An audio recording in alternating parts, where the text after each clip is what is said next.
الله الرحمن الرحيم ولله ما في السماوات وما في الأرض ولقد وصينا الذين أوتوا الكتاب من قبلكم وإياكم أن اتقوا الله وإن تكفروا فإن لله ما في السماوات وما في الأرض وكان الله غنيا حميدا صدقت يا رب العالمين.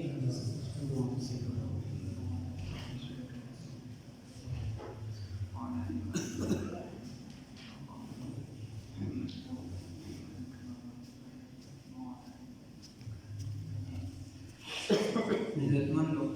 الله رب العزت مخکې حقوق العباد او حقوق الله ذکر کړو. دې آیاتونو کې الله رب العزت فرمایي که چېرته تاسو د الله رب العزت چې کوم حقونه مقرر کړي د هغې خیال نه ساتئ او یا چې د بندګانو کوم حقونه الله پاک مقرر کړي د هغې خیال نه ساتئ نو دا خبره په ډاګه واورئ چې دا ځمکه او اسمانونه د الله رب العزت دي. ته هېڅ هم نشي کولی. که ته نه یې تا به خدای لرې کړي پناه به دې کړي بل مخلوق به خدای پاک راولي نور انسانان به راولي تا به ختم کړي دا اصل الله رب العزت دي. نو ترغیب او ترهیب درکوي مطلب دا چې دا هر شي د الله دی نو بیا ته د الله حکم ومانه چې الله درته څه ویلي هغه حکم ومانه. دې آیتونو کې دغه خبره ولله يحاط الله تبارك ما همسو في السماوات جب آسمانونو کی دی وما همسو في الارض جب ازمکا کی دی ولقد وصينا ويقينا مضبوط وصیت من کړو تاکیدی حکم کړو منګه الذين هاكسانو تا اوتوا الكتاب چې ورکړي شوی دی کتاب من قبلكم وان دستاسونا خبره دا وصیت ویل شي حکم ته اصل کې چې ته یو حکم په چاخه په تاکید سره مضبوطیا سره یو حکم وکړي نو الله رب العزت وي مخکې خلکو ته معلوموي او تاسو ته هم زه دا کوم ورپسې دا ټکي چې تاسو ته هم دا حکم کوم کوئ چې د خدای نه ویریږئ. دا موږ باندې چې راګیره ده نو د خدای نه یره پکار الله دې معافي وکړي. عامه زندګۍ کې کوم انسان وفات کېږي نو دې دې وصیت وکړي وصیت کی رسول الله صلی الله علیه وسلم فرمایي د حدیث مفهوم دی که د یو انسان د وصیت کولو اراده یې نو په ده دې دویمه شپه رانشي په داسې حالت کې چې مګر ده دغه وصیت لیکلی وي دا د سره موجود وي لیکلی چې دویمه شپه پرې راځي چې ده دا وصیت لیکلی چې بهی په ما دونه مونځونه پاتې دي زما باندې حج پاتې دی زما روجې پاتې دي یا دا شی به بلانکي ته تحفه کې دومره چې دی په ما قرض دی وغیره دا ټول هر څه چې دا د لیکلي رسول الله صلی الله علیه وسلم چې دویمه شپه پرې رانشي او چې په زندګۍ کې داسې کړي نو نصیحت پکار دی لکه دا هم چې انسان ته پته ولګي چې بهی زما دا ځنکدن وخت شو نو ګوره د وخت پیغمبر د خپل بچي یې راغونډ کړو لومبې سپاره اخره کې تېرې شوي یعقوب علیه السلام وغیره خبره تېره شوې چې بچو زمانه پس به د چا عبادت کوئ هغې ورته ستاسو د رب چې تاسو د کوم رب عبادت کو د عبادت د پلار د نیکونو د رب وغیره. نو خبره دا ده چې پلار خپل بچو ته دا نصیحت کوي باقاعده او موږ خو نن سبا چې وفاتي د هغې نه مخکې ورته پوله پټې ووایي چې په دې مې پلانکي سره لانجه ده او په دې مې ډنګري سره لانجه ده دا ورته نه وایي چې بهی زمانه پس به کیسې اسلام به او په خدای یقین کې ډېر سخت حالات را روان دي. مسلمان ته به د خپلې مسلمانۍ پته نه لګي. رسول الله صلی الله علیه وسلم د آخرې زمانې څه د پاسه اویا نښې ښولي دي څه د پاسه تاسو پکې یو هغه مې په خیال کې وقراؤهم فسقاؤهم د دغې زمانې کاریان به رسول الله صلی الله علیه وسلم وایي دا فاسقان قرت به داسې ټیکوي د قرآن آیاتونه الف با زبر زیر پیش یو شی به ترې نه پاتې کېږي خو دا به فاسقان وي دا به صرف د ظاهر لباس وي. ابا څنګه فاسقان دي تاسو نن سبا خیال وکړئ دومره ښکلې قرت کوي چې ستا په بدن باندې به ویښته ودرېږي خو هغه به ږیره ښه موړکې وایي او دا سیلاب د عربو د طرفه را روان دی د کوم ځای نه چې اسلام را روان دغه طرف او دغه سیلاب را روان دی. الله دې موږ راخور دی. داسې اسلام دی چې د بیت المقدس امام چې دی نو هغه هم چې کله قامت وشي نو بیا سرګټ ملکي وکړي. د لومبنۍ قبلې چې کوم امام دی هغه ډاکټر شریف علي شاه صاحب وایي چې دې څه کوي چې کله قامت وشي نو سرګټ یې مړ کړو بیا د امامتۍ لپاره د الله نو وصیت او نصیحت دی باندې باندې عمل پکار مخکې د بزرګانو حالات چې وګورئ. امام ابو حنیفه رحمت الله علیه نه باقاعده شاګردان به چې جدا کړي وصایا امام اعظم ابو حنیفه رحمه الله په نوم باندې بلا وصیتونه دي. دغه شان چې د نورو بزرګانو حالات چې وګورئ. رسول الله صلی الله علیه وسلم په خپله فرمایي چې ګوره د مونځ اهتمام کوي د مونځ اهتمام کوي داسې خیال ساتل پکار دی. ورنه لوی نه لوی کس کوي دا اوس د شهید ادریس د علوم حقاني د طرفه دوره وه د بار ملکونو باندې. هغه وایي چې د مصر شیخ الحدیث ته لاړم د جامع ازهر وایي ما وایي چې دا خو لویه اداره ده نور خو دلته راتم دلته یوه پیره راغلی د جامع ازهر شیخ الحدیث راغلی د سیم الحق شهید رحمه الله فده ورکړي. چې کله راته نو سیم الحق شیخ صاحب شاګردانو ته ووایي چې استقبال ته به د روډ نه تر روډ خولي سره جفت دی نو د دغې نه به تر دارالحدیثه پورې ټول استقبال ته په دوه کتاره کې ودرېږي منځ کې به دې ځي. وایي چې کله هغه راتېرېده نو چې یو خوا به یې پټکي ته وکتل او بل خوا به یې وکتل. اخره کې چې دارالحدیث ته رسېده نو په چغو چغو په ژړا شو. وایي چې اسلام تاسو راټینګ کړی زمونږ صرف د اسلام نوم دی د ادارې نوم دی صرف شهرت د اسلام نشته په ظاهر نشته د دن اسلام په ځان لرو په ظاهر نشته. نو لوی شیخ الحدیث صاحب چې ما سره ملاوېده دا یې لګولې وه پین شټه کې د دغه اسلام بیا زمونږ طرف ته را روان دی. الله رب العزت دې معلوم کړي. خلک وایي تاسو چې دی نو عربو کې دا چل دی هغه چل دی تاسو هغه خبرې کوئ زمونږ د عربو پسې څوک خبره کوي خو دغه ته مونږ کافر وایي چې غلام عربو پسې. ځکه رسول الله صلی الله علیه وسلم فرمایي انا عربي وقرآن عربي ولسان اهل الجنه فی الجنة عربي.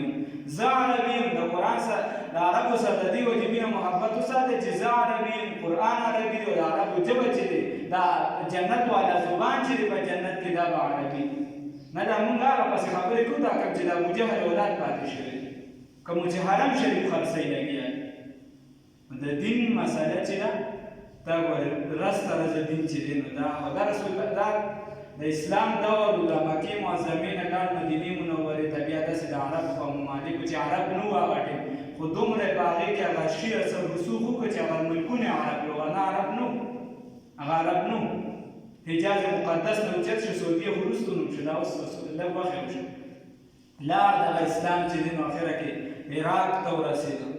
بصره کوپې روښانه کړه د هغې نه راغې دې خوا چې دی نو سمرقند او بخارت او بیا چې دی نو داخلي د اسلام پړاو د اسلام ته ورسېد هر د دنیا ګوټ ګوټ ته ورسېد.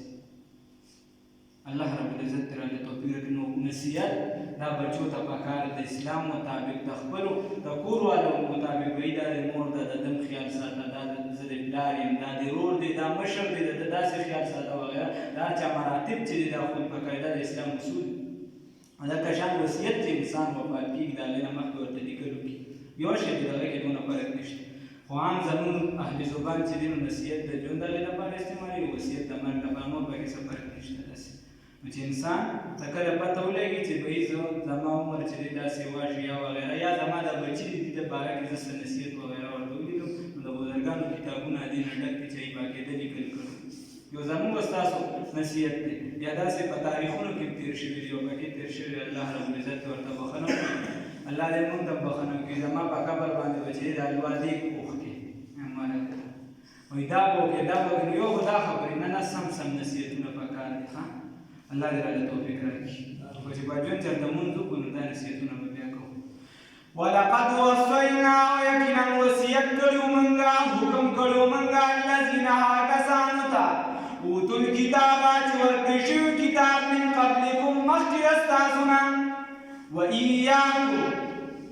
وإیاکم او تاسو ته حکم کوو تاسو ته نصیحت کوو ان اتقوا الله چې ویریږئ د الله تعالی نه د الله رب العزت نه ویریږئ. وان تکفروا که چېرته تاسو کفر وکړو فإن لله بس یقینا د الله رب العزت دپاره دي ما هغه څه په السماوات کې په اسمانونو کې دي وما هغه څه په الارض کې په ځمکه کې دي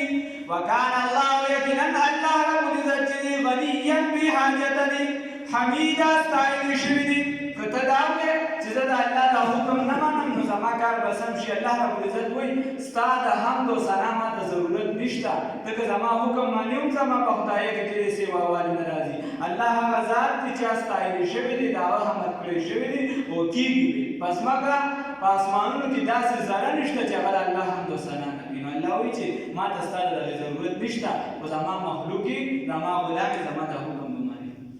الله یې توفیق راکړي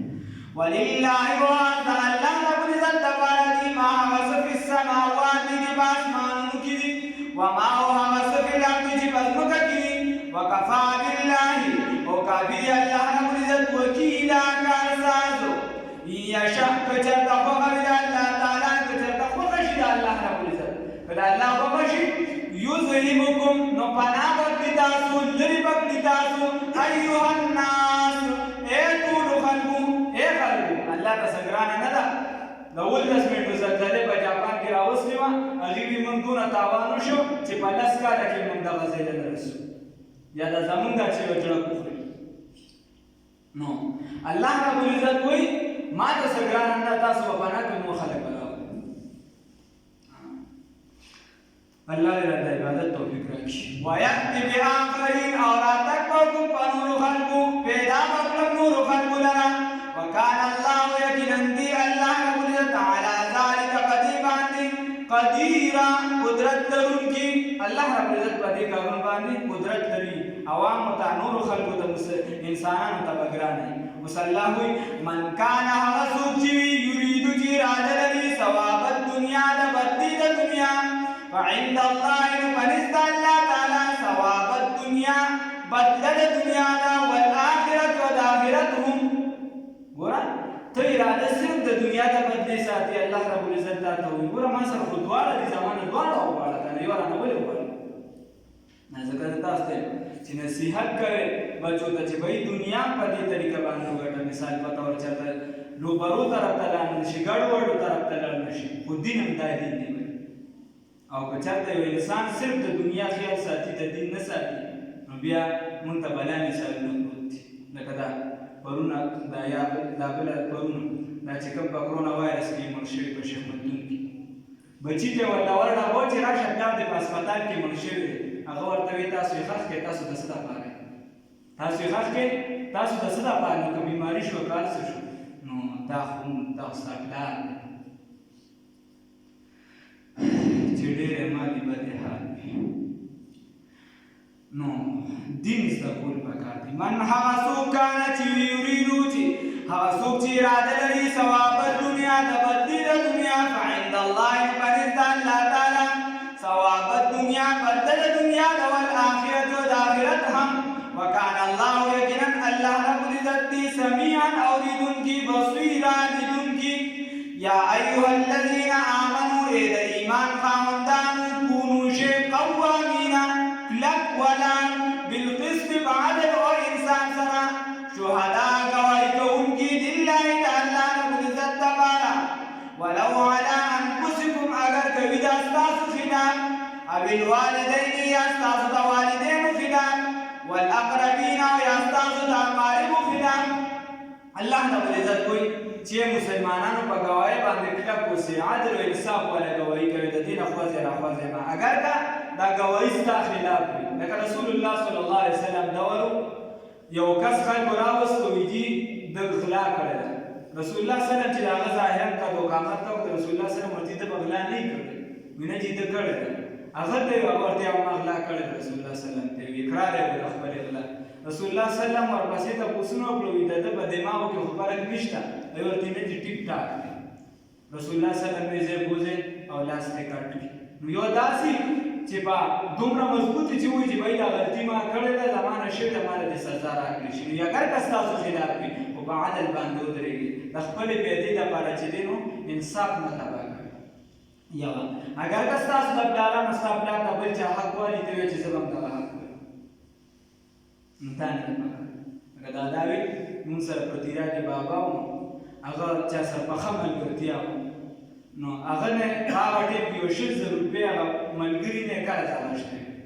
ټول عمر یې ورکړل هغه به ته راته چې بھیا پیسې راکړه بیا یې نه ورکولې حالانکې پخه ملګرتیا یې وه چې کله مړ کېدو نو بچو ته وایي چې بچي د قیامت پر ورځ به ستاسو ګریوان وي زما په لاس وي که چېرته مې پلانکي ته دا پیسې ورکړې پلانکي ته دا پیسې ورکړې ستاسو به ګریوان وي زما په لاس یې ورکړې دا د هغه اخري نو داسې نه چې پلار دې زیاتې کړي ته هم هغه زیاتې کړې یا پلار دې ځمکه ګیره کړي ته نه الله ربالعزت وایي که د هغې خلاف وي هم به ته د حق سره ولاړ یا د خپلوان سره په دې ډول کې الا ماشاءالله یا اوس دلته یو شک و شبهه راځي د دوو کسو په خپلو کې کیس راغلی یو غریب دی یو مالدار دی دې ځای کې دا مالدار په حقه دی غریب په ناحقه دی او جج ړو اوس وځي دا به وایي چې یاره بس چونکې دا غریب دی زما 10,000 روپۍ دا مالدار خو پیسې نه کېږي دې غریب دی ورکړه دې مالدار ته وایي چې یاره ستا حق کېدو خو ما په خپل اختیاراتو سره دې غریب ته ورکړې صحیح یا د غریب حق کېږي او څوک رولېږي مالدار دی ورکړي نو آیا په دې لومړني صورت کې خو د خلکو دونه دغه نه راځي شک خو په دې دویم صورت کې چې په غریب دی ړو اوس وځي ورته وایي چې یاره راشه غریب دی ورکړه بس هسې په دې 10,000 روپۍ خو د مالدار څه نه کېږي نو دا کېدی شي که نه الله ربالعزت وایي چې نه تاسو عدل قایم دی ته په ده باندې زیات مهربان یې که زه پرې زیات مهربان یم په ده زه زیات مهربان یم ته به عدل او انصاف قایم یې ته به دا شک شبهې نه کړي یکن اگر کوي دغه کس غنیا مالدار او فقیرا یا غریب فالله بس الله ربالعزت چې دی اولا زیات مهربان دی بهما په دغې دواړو باندې که غریب دی که مالدار دی الله دې زیات مهربان دی ته عدل او انصاف کوه فلا تتبعوا الهوا بس تاسو تابعداري مه کوئ د خواهشاتو ان د دې خبرې تعدلو چې عدل ونه کړئ وان تلووا او که چېرته اړوئ تاسو جميع لره او تعرضو یا اعراض کوئ په جمع اړولو کې به دا کار وکیل چې لږه خبره مبره په کیس کې اخوا دې خوشي رئیس باقي د حکم بدلېږي معمولي نقطو سره د عدالت شی بدلېږي نو الله ربالعزت وایي هسې نه ګواهي تاسو کوئ د هغه بنده دپاره چې یاره ګواهي حکم په ګواهۍ کې اخوا دې خوا کې نو ټول کیس نوعیت بدل شي داسې مه کوئ الله وایي وان تلووا که چېرته اړوئ تاسو جمع لره او تعرضو یا اعراض کوئ فان الله یقینا الله ربالعزت کان دی بما په هغه څه باندې تعملون چې تاسو کوئ خبیره خبردار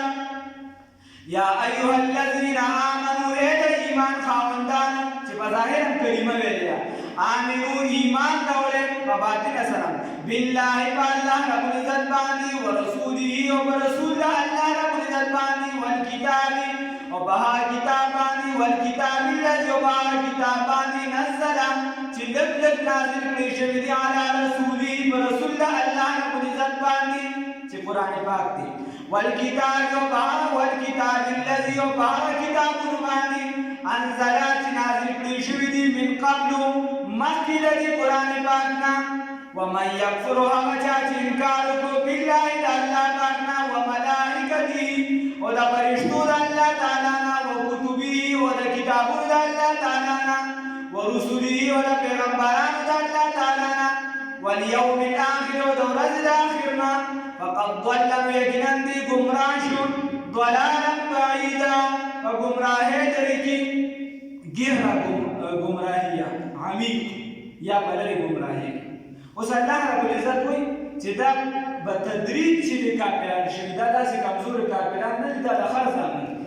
دا یهودیان ته به په اخبار کې دا بیانات وایي چې فلانکي ځای کې دومره عیسایان چې د اسلام طرف ته راغلي هندوان راغلي یا چې د فلانک سیک راغلي خو دا به چېرته ډېر کم یا به دې لیدلي دي یا به چېرته یو نیم خال وویني چې فلانکي یهودي د اسلام طرف ته راغلی الله ربالعزت وایي دا هغه قوم دی دا ډېر سخت قوم دی د هغې تذکره الله ربالعزت کوي ان الذین یقینا هغه کسان آمنو چې ایمان یې راوړلی چې ایمان یې راوړ په موسی علیه السلام باندې ثم کفروا بیا یې کفر وکړو د سخي عبادت یې وکړو بیا یې کفر وکړو ثم آمنو بیا یې ایمان راوړو توبې وباسله ثم کفروا بیا یې کفر وکړو د عیسی علیه السلام په انکار سره ثم ازدادوا بیا زیادت وکړي کفرا په دغه کفر کې ثم ازدادوا بیا زیات شو دي دغه کفرا دغه کفر د رسول الله صلی الله علیه وسلم په انکار سره دغه کفر د دې نور هم زیات شو الله اندوسات لم يكن الله ندي الله رب العزت ليغفر لهم تبهنا وكدتا ولا ليهديهم او نا چلارو خیدتا سبیل سما نا الله رب العزت تداخل سما ځکه دا داسې ورور چې یو کس په مزه د دلاندې نه درجه کوي او بله درجې ته رسي نو د ده په دې رګونو کې دا شی ښه ورخښ شي دا ښه ورخښ شوي دي دا د اسلام طرف ته داسې په اسانه نه رسي الله دې د کفر نه وساتي فضایل چې دي دا به تاسو ته په فضایل رمضان کې یعنې فضایل اعمال کې ویلی شي صرف یو حدیث مې درته زه یم د شروع دپاره سبا نه به مسایل وایو خو د شروع دپاره صرف یو حدیث تر دې نور فضایل د روجي هغه به تاسو فضایل اعمال کې بیا ووایئ هغې کې به ویلی شي به شروع شي حدیث مبارک کې دي چې جنت ښایسته کولی شي د کال د اول نه تر د کال د اخره پورې د رمضان د میاشتې دپاره د کال د اول نه تر اخره پورې دا سجاوټ کېږي یعنې ډول ډاب کېږي صرف د رمضان دپاره ښکلي کېږي د رمضان دپاره او په جنت کې چې کوم حورین عین یعنې حورین عینه غټو غټو سترګو والا حورانې هغوی هم ډول ډال کوي د ابتدا د کال نه تر اخر کاله پورې د روژهدارو دپاره کله چې رمضان راشي دا جنت الله تعالی ته سوال کوي یا الله ما ته داخل کړي په دې میاشت کې خپل بندیان یعنې حکم ورته وکړه چې قیامت کې ما ته داخل شي او د غټو سترګو والا حورانې الله ته سوال کوي یا الله مقرر کړي زموږ دپاره په دې میاشت کې خاوندان ستا د بندګانو نه نو په دې میاشت کې چې چا مسلمان تهمت ونه لګولو که مسلمان تهمت ونه لګولو او نشي والا څیز یعنې شراب وغیره یې ونه څښل نو الله تعالی به د ده ګناهونه معاف کړي او چا چې په دې میاشت کې په یو مسلمان تهمت ولګولو یا یې نشي والا څیز استعمال کړو نو د یو کال نیک عملونه یعنې د هغې برکتونه به الله تعالی برباد کړي په دې نیکو شپو ورځو کې د نیکۍ ثواب فایده په دې نیکو شپو ورځو کې د نیکۍ ثواب زیاتېږي ډېر ثواب ورکېږي خو په نیکو بزرګو شپو ورځو کې که څوک ګناه کوي نو عذاب یې هم زیاتېږي الله رب العزت دې موږ د دغې بدو نه وساتي خدای ته رانه خوشحال شي نو دواړو جهانونو خیر مو نصیب کړي الله د کفر نه وساتي یا الله تکبر حسد کینه ریا نه وساتي الله په حقیقت کې خپل بندګانو د رسول الله صلی الله علیه وسلم امتیان جوړ الله تعالی خوشحال شي الله زموږ د ګناهونو د وجې موږ مراټي کوو الله تا ته معلومه ده موږ ډېر ګناهګار یو الله تعالی باندې اوسه پورې پرده اچولې ده الله بیا هم را باندې پرده واچوه الله د قیامت په ورځ باندې را باندې پرده واچوه د واړه پیغمبرانو په مخ کې د واړه قومونو مخ کې یا الله موږ مشر دې کوه الله بې حسابي کتاب حشر الله د دنیا زندگی د راحت او د خوشحالۍ وګرځوه یا الله د سکون وګرځوه او د آخرت زندگی د راحت او د خوشحالۍ او د سکون وګرځوه الله هر قسم بیماری یا الله ختم کړه الله په دې مجلس کې څوک څه قسم بیماران یا الله زم بیماری ختم کړه الله نور مسلمانانو کې یا الله څوک بیماران یا الله دغه بیماری ختم کړه الله خصوصا دې امت ته چې دا کوم وبا راپېښ شوې ده الله موږ ټول مسلمانان د دغې نه محفوظ کړه الله دغه وبا ختمه کړه الله دغه وبا ختمه کړه الله په خپل فضل او کرم سره الله ته زموږ خوشحال شه رضا شه الله زموږ څومره حاجتونه دي د خپل درې پوره کړه الله ستا در ته ملاسونه نیسي د مخلوق در ته مه محتاجه وه الله تا ته سر ټیټو په دې باندې فخر کو الله د مخلوق در ته سر مه ټیټوه الله ته رانه خوشحال شه الله په اسلام باندې استقامت را نصیب کړه الله په اسلام باندې مضبوطی او عمل را نصیب کړه الله د هغه خلکو سره محشر وکړه چې کوم تا ته خوښ دي الله په هغه بندګانو کې راوړه چې کوم تا ته خوښ بندګان دي الله په خپلو خاصو دوستانو کې د رسول الله صلی الله علیه وسلم په خاصو ملګرو کې موږ پاسوه خپل محبت او د رسول الله صلی الله علیه وسلم محبت را نصیب کړه الله د دې اسلامي ملک او د هر اسلامي ملک حفاظت وکړه الله زموږ د کورونو زموږ د جانونو د مالونو د عزتونو د نارینه او د زنانو د مشرانو کشرانو همزولو یا الله زموږ د ټولو حفاظت وکړه الله د ایمانونو د عقایدو د اعمالو د اقوالو د افعالو حفاظت وکړه الله د زمونږ په حق کې چې رسول الله صلی الله علیه وسلم کومې دعاګانې کړي یا الله زمونږ پکې پوره حصه وکړه الله د ټول امت یا الله پکې پوره حصه وکړه الله زمونږ چې کومې دعاګانې زمونږ په حق کې یا د چا لپاره فکرمند یو د هغې په حق کې قبولې کړه الله ته رانه خوشحال شه الله د حرمینو شریفینو حفاظت وکړه الله د هرې فتنې نه حفاظت وکړه الله ته رانه خوشحال شه الله زموږ د حرمینو شریفینو سعادت بار بار سره د ادب او احترام نصیب کړه الله ته رانه خوشحال شه الله ته رانه خوشحال شه چې کله خوشحال شي مرګ راولي د دې عظیمې کلمې سره راولي